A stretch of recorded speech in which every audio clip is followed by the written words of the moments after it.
Hello everyone, welcome to my new blog. আজকে আমি যাচ্ছি কলকাতায় মোটা মায়ের কাছে। মোটা মা বললো আসার সময় হাবড়া থেকে ফ্রুট কেকের বক্স আর এসেন্স নিয়ে আসতে, ওই জন্য আজকে আমি হাবড়া থেকেই ট্রেনে উঠেছি। বেশ ভালোই হলো, ফাঁকা ট্রেনে বনবন করতে করতে চলে যাব। বাপের জন্য প্রথম আমি সকাল সকাল বেরিয়েছি, আর এটা সম্ভব হয়েছে শীতকালের জন্যই। গরমকালে কলকাতায় যাওয়ার জন্য আমি 6টার পর বাড়ি থেকে বেরোই। বাড়ি থেকে ভারী কিছু খেয়ে আসা হয়নি, ওই জন্য আমি বাড়িতে একটু টক দই নিয়ে এসেছিলাম টিফিন কারি করে, ওপরে লবণ দিয়ে। সেটাই আমি ট্রেনে বসে বসে খেয়ে নিয়েছিলাম, আর বাসে বসে বসে খেয়ে নিয়েছিলাম শাকালু। আর এই চিপসটা না আমার খুব ভালো লাগে, স্টেশনে বিক্রি হচ্ছিল তাই জন্য টুক করে কিনে নিলাম। ও তোমাদের তো বলাই হয়নি, দিনটা ছিল 24শে ডিসেম্বর। 25 তারিখ রাস্তায় বেরোনো অসম্ভব হয়ে যাবে, ওই জন্য আমি 24 তারিখেই বেরিয়েছি সকাল সকাল। আর এদিকে দেখো, বাড়িতে যেতে না যেতেই মা আমার জন্য চিকেন রান্না করে রেখে দিয়েছে।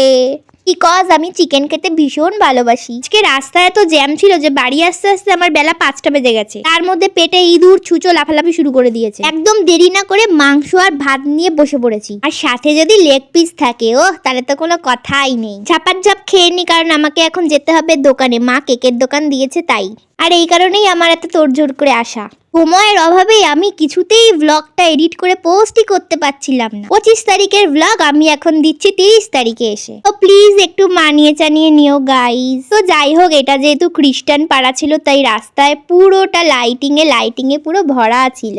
মা ওইদিকে বাড়িতে কেক বানাচ্ছে, আর আমি এদিকে বসে আছি দোকানে কেক বিক্রি করার জন্য। কারণ যেহেতু টাটকা কেক আর হোমমেড কেক, তাই জন্য লোকে দেখে যখন বুঝতে পারছে হোমমেড কেক, তাই জন্য তাড়াতাড়ি গরম গরম এসেই নিয়ে চলে যাচ্ছে। যাদের খেয়ে ভালো লেগেছে তারা বারবার এসে এখান থেকে কেক নিয়ে যাচ্ছে। সারা বছর এখনো কেক অ্যাভেলেবেল আছে, তোমাদের যার যার লাগবে আমাকে একটা কমেন্ট করে দিও। আমি আর দাদা কেক বিক্রি করছিলাম, আর মা ওখানে বাড়িতে কেক বানাচ্ছিল। আর এই কদিন ধরে যে এমন মরণের ঠান্ডা পড়ছে আমি কি বলবো, মানে ঠান্ডা আমাকে জাপটে ধরে বসে রয়েছে। আমার এমন মরণের ঠান্ডা লাগছিল কি বলবো। একভাবে দোকানে বসতে বসতে আমার পিছনে তো পুরো চড়া পড়ে গেছিল, কিন্তু যখন কাস্টমার কিনতে আসছিল তখন কিন্তু বেশ ভালোই লাগছিল। তো যাই হোক, আমাদের দোকানটা বসেছিল গান্ধী রোড বাজারের একদম মোড়ে। ওই যে সামনে বাজার, তার সামনে ফুচকা দোকান বসে, তার এই পাশে হলো ফুলের দোকান। ফুলের দোকানের পাশেই আমাদের এই দোকানটা। 31 তারিখ থেকে 1 তারিখ পর্যন্ত দোকান থাকবে, তোমাদের যার যার লাগবে তোমরা এখানে কিন্তু চলে আসতে পারো। আর এইখানে যেখানে কিউট কিউট কেকগুলো মা বানাচ্ছে, এগুলো মাত্র দাম 20 টাকা।